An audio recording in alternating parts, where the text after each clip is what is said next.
For those of you who don't remember, 6 years ago, we had a royal commission of inquiry into misconduct in our financial industry. Our banks are run like criminal enterprises. And, you know, people, I have this habit of making outrageous statements. People say to me, "You make such outrageous statements." I go, "Yeah," and then I back them up. There's a piece of legislation in the United States called RICO, the Racketeer Influenced Corrupt Organizations Act. The United States is not an outlier jurisdiction, still the biggest economy in the world, although Donald Trump is rapidly dismantling that. RICO is a piece of legislation that was enacted, I think, in about the long time ago, 1920s maybe. And it is a piece of legislation designed to combat organized crime, the mafia. And to be deemed a mafia organization, to be deemed a racket, you need to breach 2 or more of the, I think, 36, if memory serves, 36 definitions contained in the Act of what constitutes a criminal enterprise, right? So there are about 36 definitions of what constitutes a criminal enterprise, and if you breach 2 or more of them, then you are liable to be deemed a mafia organization. I estimated that Commonwealth Bank had breached about 12. Money laundering, stealing money out of people's accounts, forging signatures. It's a long list. If Commonwealth Bank was operating in the United States, Commonwealth Bank would be liable to be deemed a criminal enterprise, a mafia organization. And that pissed me off. And then what pissed me off even more was our regulator, ASIC, the Australian Securities and Investments Commission,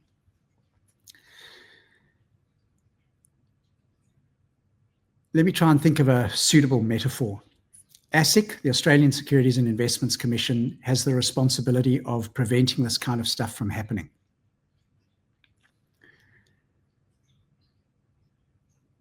ASIC is like a remora fish. You know the little fish that swim around underneath a shark or a whale's asshole? That's what ASIC is like. It is the weakest, most cowardly, pathetic regulator in the Western world. And that was confirmed by the Royal Commission. Pathetic. And what the Royal Commission said was, we need legislation. We need legislation to ensure that if an executive in a bank is made aware of criminal conduct, not that they themselves are committing criminal conduct, right? Let's understand this. If somebody comes to the bank executive and says to the bank executive, "Sir, madam, there's evidence that we are stealing money from our customers." And that bank executive turns around and says, "Don't worry about it. Yeah, don't worry about it. You worry too much." That actually happened, by the way. The current CEO of Commonwealth Bank, a guy by the name of Matt Coman, gave testimony at the Royal Commission. And in his testimony, he said that when he was the CEO of the retail division of Commonwealth Bank, he went to the group CEO, a guy by the name of Ian Narev, who was paid $13 million in his last year as CEO. He went to the group CEO, Ian Narev, and he said to him, "Mr. Narev, I have evidence that we are breaking the law. I have evidence that we are charging credit card insurance to customers who are automatically ineligible for that insurance. So it's junk insurance, right? You sell junk insurance, you're breaking the law. You breach Section 912 capital A of the Corporations Act." And according to Matthew Coman's testimony, the then CEO, Ian Narev, on $13 million a year, turned around to him and said to him, Matt, You need to temper your sense of injustice. Guess what that means? You worry too much.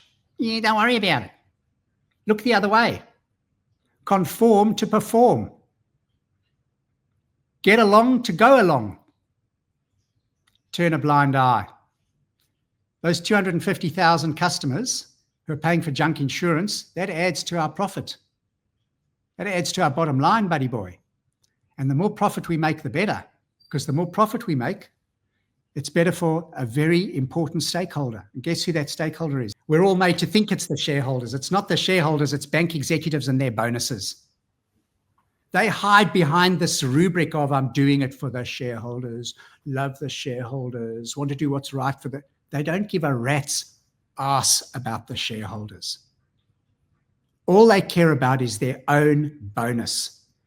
And if they get another $1 million in their bonus, if the profitability of the bank goes from 30 billion to 31 billion, well, the 250,000 customers that you're ripping off with credit card insurance might make the difference.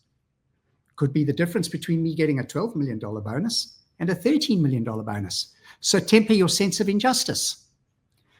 So the Royal Commission said, in situations like that, in situations where an executive person in the bank turns a blind eye to misconduct, we have got to hold them accountable.